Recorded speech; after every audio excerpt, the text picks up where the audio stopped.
Hello বন্ধুরা, কেমন আছেন সবাই? খুব ভালো। আমার রান্নাঘরে আপনাদের সবাইকে স্বাগত। মুগ ডাল, এই কথাটা আমরা প্রত্যেকেই বহুবার শুনেছি এবং রান্নাঘরের সঙ্গে মুগ ডাল কিন্তু ওতপ্রোতভাবে জড়িয়ে রয়েছে। মুগ ডালের আমরা খিচুড়ি খেয়েছি, মুগের ডাল খেয়েছি, কিন্তু মুগ ডালের জলখাবারটা ঠিক কী রকম হয় সেটা জানবো, আর তার জন্যই ডেকে নিচ্ছি আমাদের শেফ জয়শ্রী গঙ্গোপাধ্যায়কে। জয়শ্রীদি, দ্যাট স্পেশাল ওয়াক। আমার দিকে তাকিয়ে কোনো লাভ নেই, আমি তোমার দিকে তাকাবো, কারণ রান্নাটা শেখাবে তুমি। কি কি লাগছে বলো?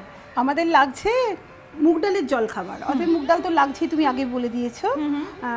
আমাদের লাগছে মুগ ডাল, আর তার সাথে ছোট ছোট করে টুকরো করে আলু কাটা, বাহ, কাজু বাদাম, গোলমরিচ, লেবুর রস, ধনেপাতা কুচি, কাঁচা লঙ্কা কুচি, নুন আর সামান্য সাদা তেল।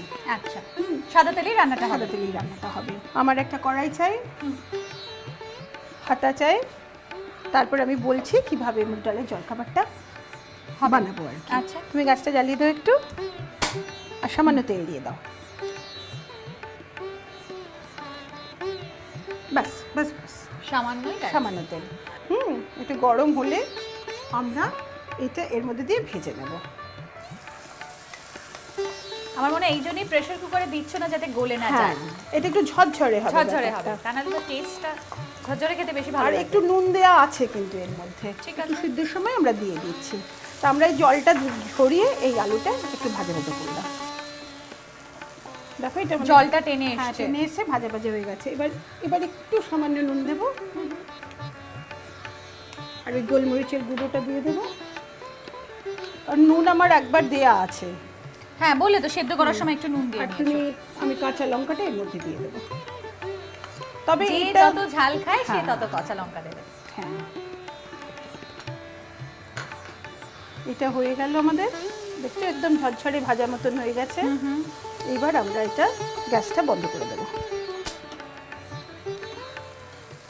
একটা জিনিস কিন্তু খুব ক্লিয়ার, দেখো এটা খুব একটা হেলদি রান্না, মানে আর কোনো এইটার তুমি একটু ঠান্ডা করে খাওয়া মুগ ডাল, কাঁচা মুগ ডাল কিন্তু শরীরকেও খুব ঠান্ডা করে। এবার আমি একটু পরিমাণ মতন লেবুর রস, যেটা একটু যদি টক মিষ্টি ঝাল, মিষ্টি যদিও পড়ছে না এটার মধ্যে, টক ঝালটা বেশ মিশিয়ে একটা অন্যরকম ফ্লেভার আসছে আর কি। আর তুমি বললে না যে মুগ ডালটা বেশ হেলদি খাবার, এটা এটা এটা কিন্তু সত্যি।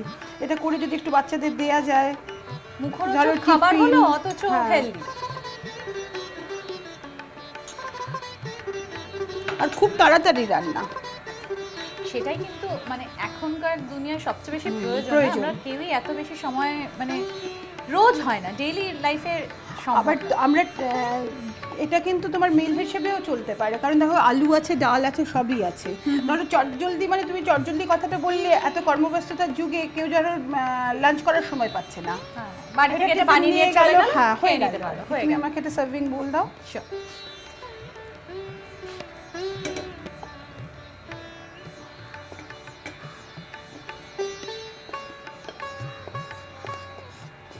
সুন্দর একটা গন্ধও বেরোচ্ছে, লেবুর রস, গোলমরিচ, ধনেপাতা, লঙ্কার গন্ধটা মিলিয়ে মিশিয়ে,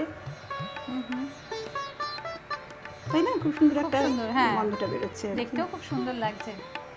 কাজুটা রয়েছে, হ্যাঁ এটা আমি বলছিলাম, কাজুটা রয়েছে। তো এইটা আমরা ইচ্ছে করলে দিতেও পারি, নাও দিতে পারি। চিনি বাদাম ভাজা বা কাজু, এটা আমরা একটু গার্নিশিংয়ের জন্য দেখতে ভালো লাগবে দিলাম, কিন্তু যদি সবসময় তো ঘরে থাকে না সেটা, এটা কিন্তু না দিলেও চলে, মানে এটা অপশনাল ব্যাপার।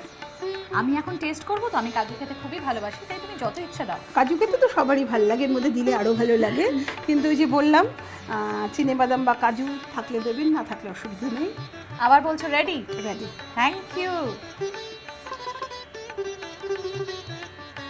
ভীষণ ভালো হয়েছে খেতে। এরকম একটা জলখাবার যদি আমরা প্রত্যেকে খাই, তাহলে কিন্তু সত্যি দিনটাই পাল্টে যাবে। শুধু জলখাবার কেন, এরকম একটা খাবার আপনি কিন্তু দুপুরবেলাও খেতে পারেন। আমার কথা মানুন এবং বাড়িতে এই রান্নাটা অতি অবশ্যই ট্রাই করুন। নিজেরা খান এবং প্রত্যেককে খাওয়ান, দেখবেন সবাই বলছে খুব ভালো খেতে হয়েছে। ভালো থাকবেন।